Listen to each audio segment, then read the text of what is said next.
Ever since Donald Trump returned to the White House, we heard about how he wants to annex Canada and Greenland and integrate them into the United States. And it didn't take long for people online to begin making their own fan fiction election maps to show how past and future elections would turn out. But all of these maps made one huge assumption, and that was that Greenland and Canada would only vote Republican or Democrat. And I don't think they will. Both Canada and Greenland have long established political systems and well-defined political parties. And even if the US annexed them and forced the Congress, Senate and White House onto them, I don't think the local parties are gonna dissolve or turn into the Democratic-Republican duopoly. It's sometimes hard to remember, but there's nothing in the US Constitution or laws that states that only Republicans or Democrats can run for office. The fact that there's only two parties in the US is mostly due to how the election system is set up.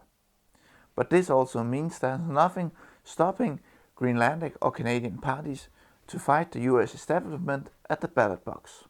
So let's start by talking about how the Greenlandic parties are going to affect the US political system.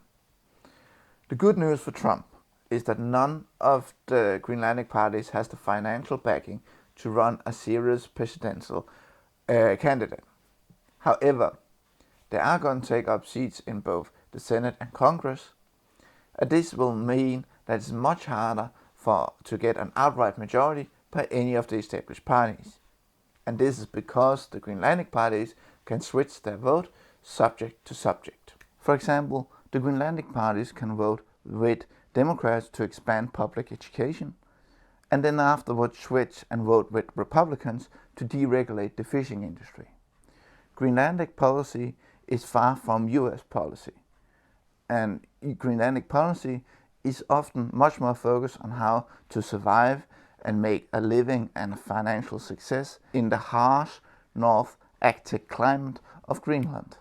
These concerns are far from what mainland United States is talking about, but they're much more aligned with the problems of Alaska and certain Canadian territories like the Northern Territories, Nunavut and possibly Newfoundland and Labrador. This might mean that the Greenlandic parties would grow, collaborate or even fuse with smaller Canadian parties or with Alaskan independence. If this were to happen, they would begin to take votes away from the other parties, and thereby forming a small minority group in both the House and the Senate that any other parties would need to negotiate with.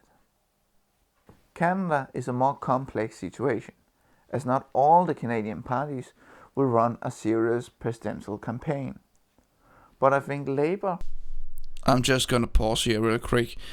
I just find a comment from the editing room, and I, for some reason, called the Canadian Liberal Party the Canadian Labour Party. And for some reason I did that for the entire video. So whenever I say Labour Party, just remember it's the Canadian Liberal Party. Back to the video. And the Canadian Conservative parties will have the resources to run a serious presidential candidate. And they're probably going to be supported by the smaller Canadian parties, and maybe even the Greenlandic parties as well. If we were to place the Conservative and Labour parties on the left to right axis on the existing US party scale, I would place Labour on the left of the Democrats and the Conservatives on the center side of the mega Republicans.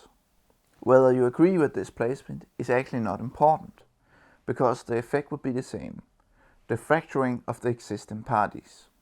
With more options, left-wing Democrats like AOC and Bernie Sanders might switch parties to instead stand for Labour.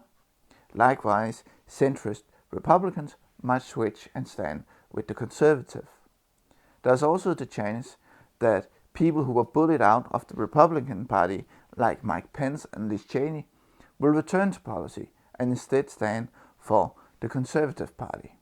With this American representation inside the Canadian parties, combined with the extremely low support for both the Democratic and Republican parties, might be enough to push a Canadian into the White House.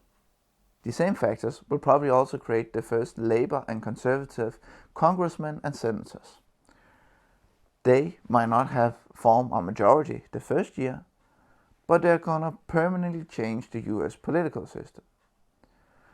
As this will force both the Congress and Senate to form coalition governments, much like Canada and many European countries do today. But all this is probably never gonna happen. And whether Americans are ready to vote for a Labour or Conservative presidency is impossible for me to say. The only way to find out will be to run a very big and very expensive poll, and I'm not doing that.